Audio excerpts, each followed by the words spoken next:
Dalam nama Bapa dan Putra dan Roh Kudus. Amin. Ya Allah Bapa kami bersyukur kepadamu karena Engkau selalu ada beserta kami. Engkau hadir dalam setiap firman yang kami baca dan renungkan. Kami mohon penerangan Roh Kudus-Mu agar segala perhatian dan akal budi kami terarah kepadamu lewat firman dan renungan yang akan kami dengarkan saat ini. Semoga dengan mendengarkan dan merenungkan sabdamu, kami memperoleh kekuatan untuk menghadapi hidup kami sehari-hari. Demi Kristus Tuhan kami. Amin.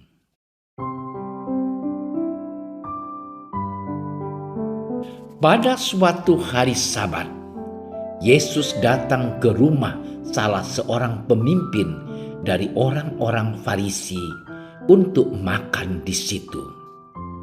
Semua yang hadir mengamat-amati dia dengan saksama.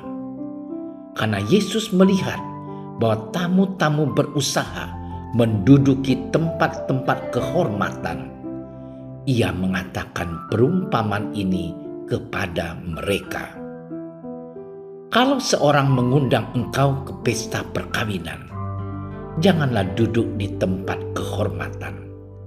Sebab mungkin orang itu telah mengundang seorang yang lebih terhormat daripadamu, supaya orang itu yang mengundang engkau dan dia jangan datang dan berkata kepadamu, berilah tempat ini kepada orang itu.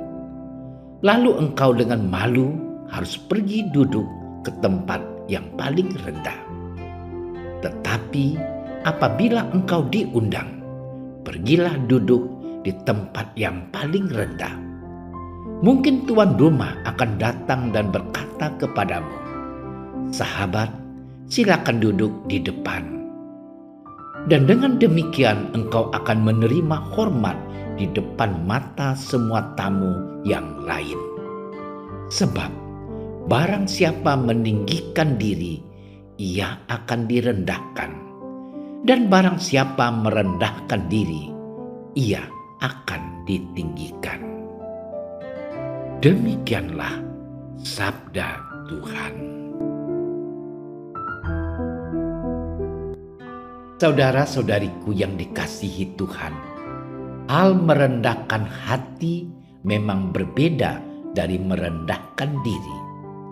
Akan tetapi sikap dan sifat merendahkan hati hanya dapat dimiliki seseorang jika terlebih dahulu ia mampu merendahkan diri.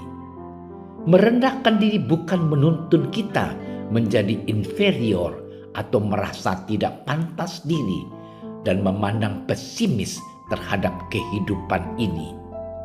Sikap merendahkan diri yang berlebihan demikian pun tak layak dimiliki oleh seorang beriman Kristiani.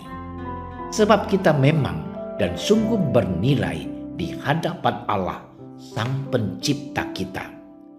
Maka sikap merendahkan diri sejatinya merupakan pengenalan atas diri sendiri di hadapan Tuhan dan sesama. Hanya melalui sikap demikian, kita dapat mensyukuri kehidupan dari Allah ini sebagai anugerah. Dan lahirlah sikap rendah hati yang dengan sangat mengharapkan kasih Allah. Merendahkan diri dan merendahkan hati ialah sikap yang penting saat kita berusaha memantaskan diri di hadapan Allah dan sesama. Saudara-saudariku yang dicintai Tuhan, dalam bacaan pertama surat Rasul Paulus kepada jemaat di Filipi menguraikan betapa orang-orang Kristen benar-benar dipersatukan dengan Kristus melalui baptisan dan ekaristi, sehingga juga tubuh kita ini menjadi milik Kristus. Entah itu perihal kehidupan maupun perihal kematian, tubuh kita ini dipersatukan dengan tubuh mistik Kristus. Kristus yang hidup, menderita, dan mati juga berdiam dalam tubuh kita yang kini mengalami hidup, derita, dan kematian secara mistik juga dimuliakan. Oleh sebab itulah Rasul Paulus dengan berani dan penuh iman mengatakan bahwa hidup adalah Kristus dan mati adalah keuntungan. Paulus mewartakan kepada kita tentang pentingnya berdiam bersama-sama dengan Kristus. Pertanyaannya adalah bagaimana kita mengusahakan diam bersama Kristus itu? Saudara-saudari yang dikasihi Tuhan, dalam bacaan Injil kepada kita Yesus mengajarkan pentingnya sikap dan sifat merendahkan hati.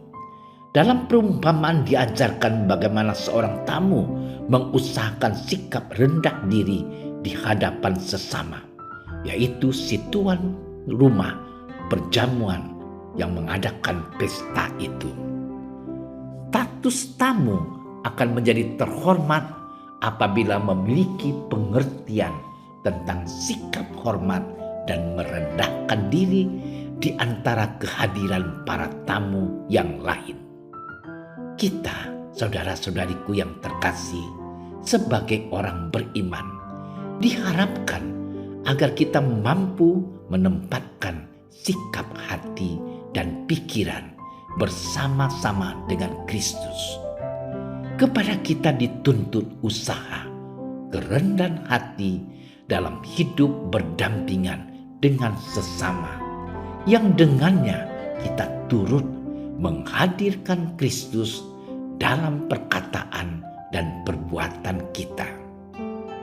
Saudara-saudariku yang dicintai Tuhan, mari kita bersatu dalam Kristus dan merendahkan diri seperti Kristus.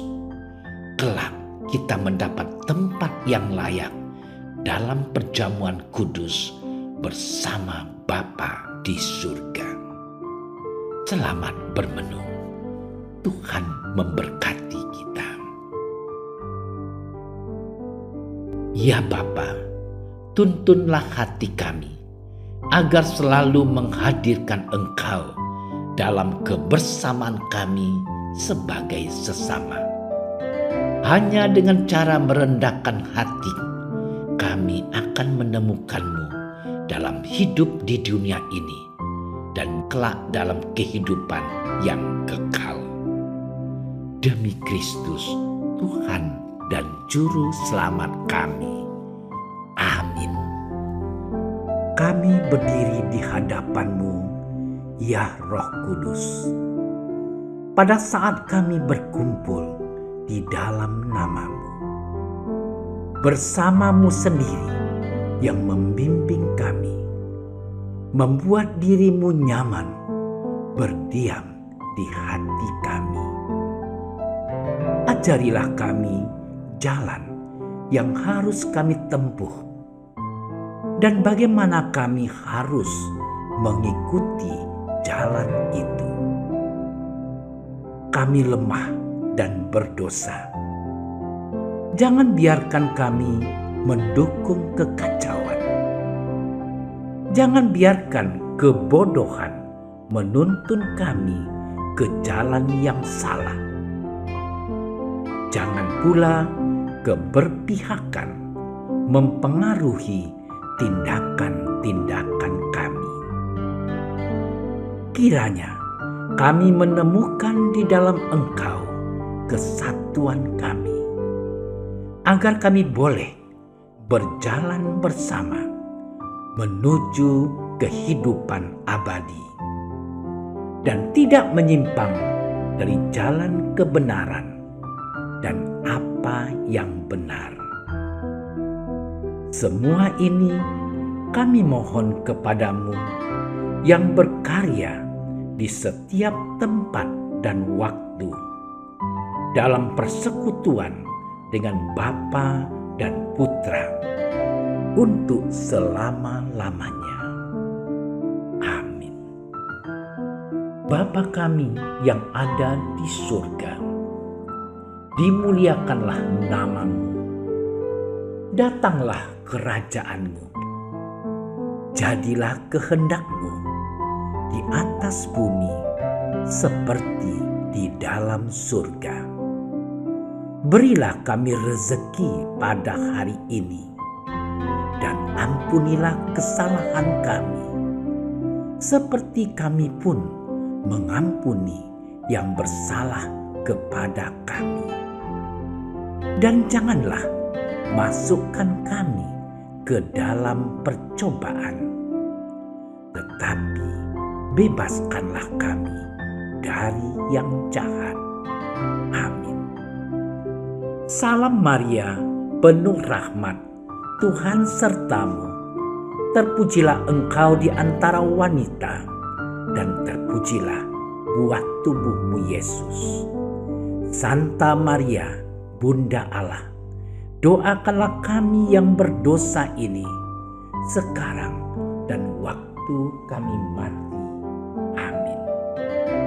Kemuliaan kepada Bapa dan Putra dan Roh Kudus, seperti pada permulaan, sekarang, selalu, dan sepanjang segala masa. Amin. Dalam nama Bapa dan Putra dan Roh Kudus. Amin. Terima kasih sudah menyaksikan renungan hari ini.